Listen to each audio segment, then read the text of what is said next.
Hello, Underlord Master. Welcome to my end of the year celebration with the end of the feasting. My biggest story I have on the YouTube channel, broken down into 6 parts. Thank you for listening and subscribing, and hopefully we can get you this in a short time. And next video will be an SCP video. I know that you all like my SCPs, so there are going to be more popping off on the channel. I also hope that you will buy this story along with the others in a brand new book that is coming out 2021. So thank you for liking and subscribing. And if you want to read these stories yourselves, buy my book, Gateway by the Lore Master. And with that, let's go. I went to the Colonel, who was still clutching his arm in agony. Listen, I said, do you know where the soldiers are? Where are the most soldiers at this time of day? They are in the courtyard doing training exercises today, and they're going topside, the Colonel said. We'd have to get the Wendigos and kill them as fast as we can. Are there any secret passages above ground that anyone would know? I asked. There are a couple. It was built when we were colonizing Alabama, when the first settlers came in. This fort was built to defend against the British, so there were a couple secret ways to get out of the fort if it did fall. The Colonel explained. Where are they? I asked with urgency. There's one in the captain's room, 2nd floor of the fort. If your Wendigos are going anywhere, that's where they're going, the Colonel said. Well, don't just stand there, get to moving.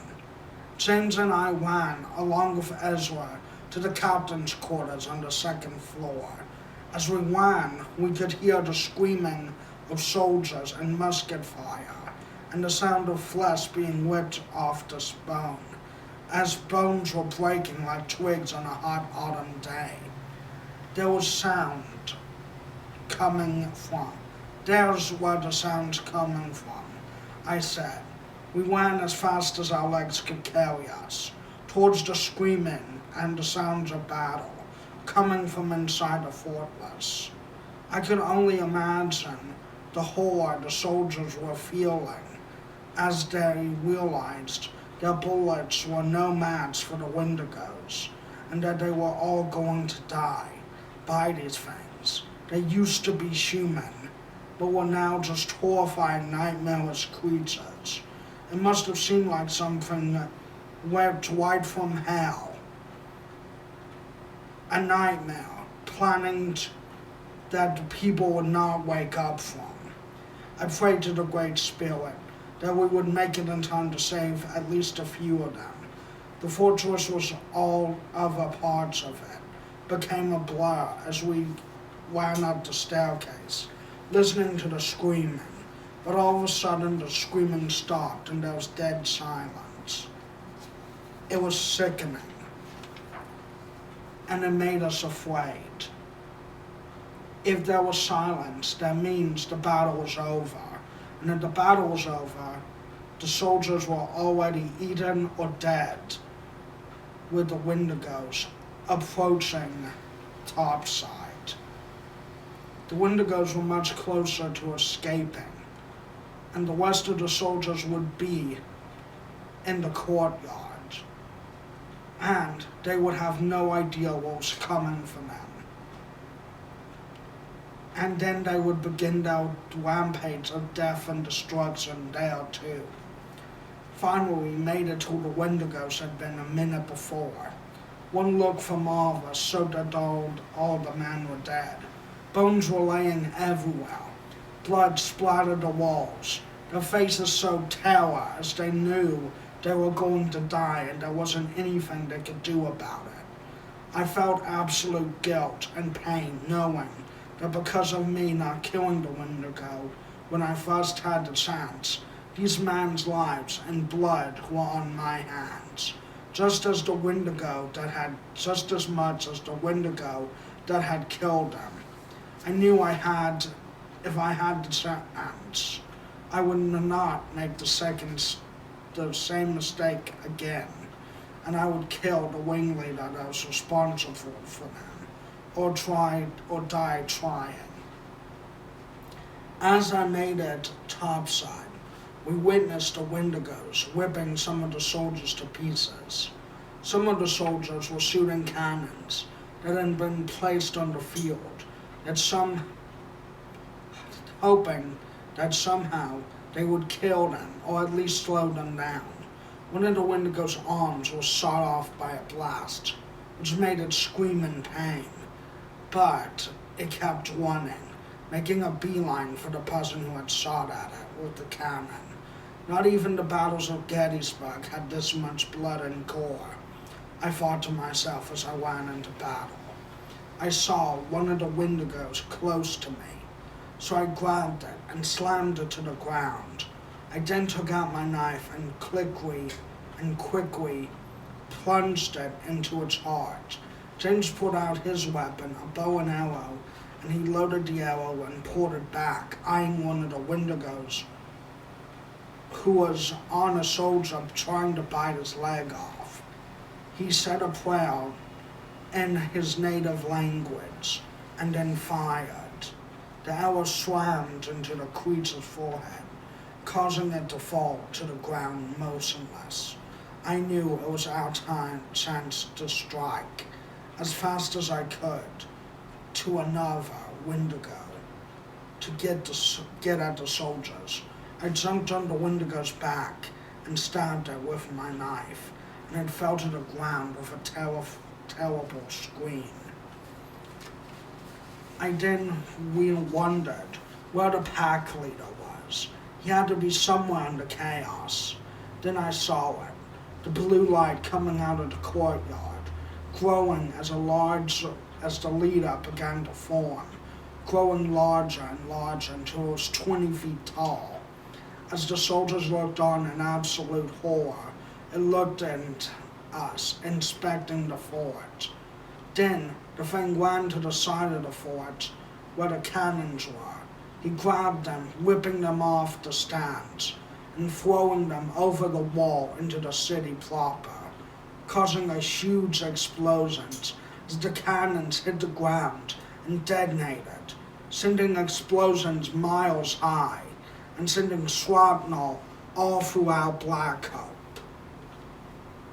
The screaming of the soldiers was now nothing in comparison to the citizens of Black Hope screaming as they looked towards the fort and saw the 20-foot Wendigo standing there looking down at them. I realized that it had to be stopped. It was going to destroy the entire city of Black Hope if it continued doing what it was doing. I looked over to James, and he looked at me and said, "Go ahead, take it down." I whistled for my horse, Old Black Feather, because he was faster than an eagle and twice as stubborn as any mule. He ran past all of the carnage, smoke and fire, as if it didn't even faze him. As he came running through the carriage, he ran straight to me, and I grabbed on to him and pulled myself on. I saw the stairs leading to the wall of the fortress, where the Wendigo was standing. Without any prodding from me or whine of protest, Black Feather took off at full speed, as if it knew what I was thinking. As we were running to the feet of the Wendigo, it turned its head and looked at us and looked in our direction. I knew that it wanted me dead. I could see in those black soulless eyes their hatred in them, hatred like no other, that could turn a man's heart to ice.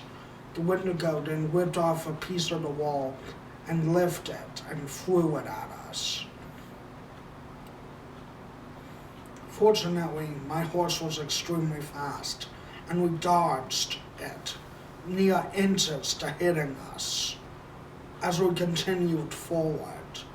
If it had been any closer, I would have been a goner. I shouted at him, in the name of the Great Spirit, I will take you down. The Wendigo looked at me defiantly and reached, ready to stand for battle. My horse ran even faster, galloping at speeds I didn't even know a horse could go. I then pulled out my knife, and my horse bucked me forward, throwing me skyward as I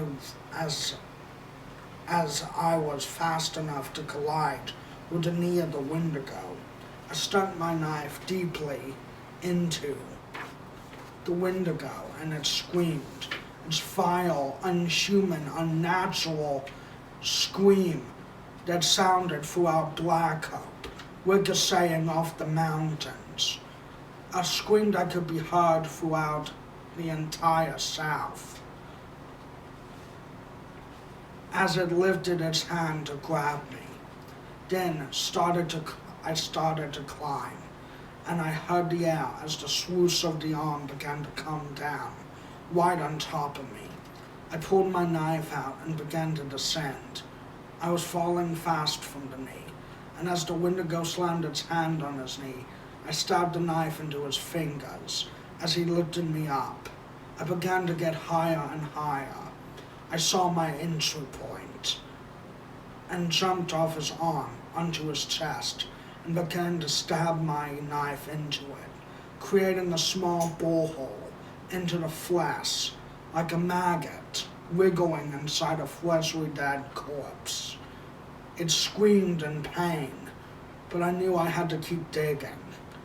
It was dangerous, but I knew it had to be done.